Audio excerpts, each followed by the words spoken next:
জুলাই ২৪-এর গণ অভ্যুত্থানে চট্টগ্রাম বন্দরের চলমান উন্নয়ন প্রকল্প টালমাটাল হয়ে গেলেও আবারও বে টার্মিনাল নির্মাণে গতি ফিরছে বললেন বন্দর কর্তৃপক্ষ।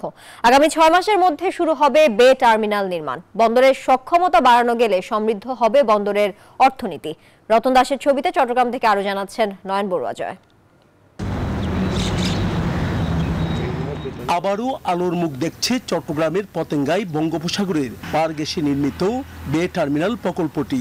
দেশের ভবিষ্যৎ বাণিজ্য সম্প্রসারণ এবং আন্তর্জাতিক মানের বন্দর নির্মাণের কথা মাথায় রেখে 10 বছর আগে প্রকল্পটি হাতে নেয় চট্টগ্রাম বন্দর কর্তৃপক্ষ।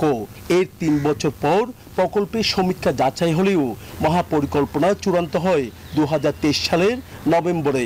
শুরু হয় মাটি ভরাট সহ নানা কার্যক্রম। তবে জুলাই ২৪-এ সরকার পতনের ধাক্কায় থমকে যায় বে টার্মিনাল নির্মাণ কাজ। সম্প্রতি চট্টগ্রাম বন্দর পরিদর্শন করতে এসে নৌ উপদেষ্টা বলেন, আগামী 6 মাসের মধ্যে শুরু হবে বে টার্মিনাল নির্মাণ কাজ।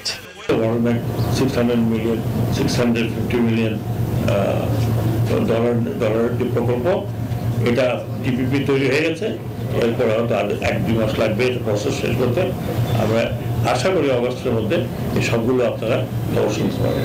বে টার্মিনালের চ্যানেল তৈরি ও স্রোত প্রতিরোধ বা ব্রেক ওয়াটার তৈরিতে বিশ্বব্যাংক $65 কোটি বিনিয়োগ করবে বললেন বন্দর সচিব। এই ডিপিপি অনুমোদন হতে যেই কয়েকদিন সময় লাগে, এর পরেই তাদের সাথে আসলে ঋণ চুক্তিটা হয়ে যাবে ওয়ার্ল্ড ব্যাংকের সাথে। ওয়ার্ল্ড ব্যাংক আমাদেরকে $650 মিলিয়ন লোন দিচ্ছে। সেটা চুক্তি স্বাক্ষর হলেই পরবর্তী প্রক্রিয়া টেন্ডারিং প্রক্রিয়া চলে যাবে, কাজ শুরু হয়ে যাবে।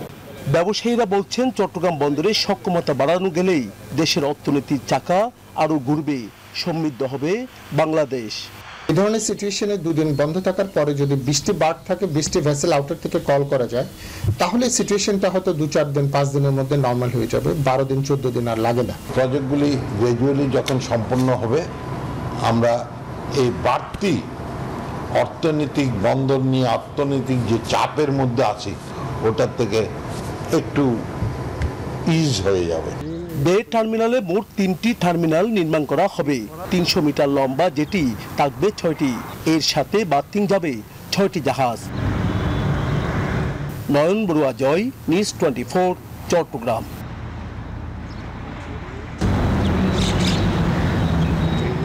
আবারও আলোর মুখ দেখছে।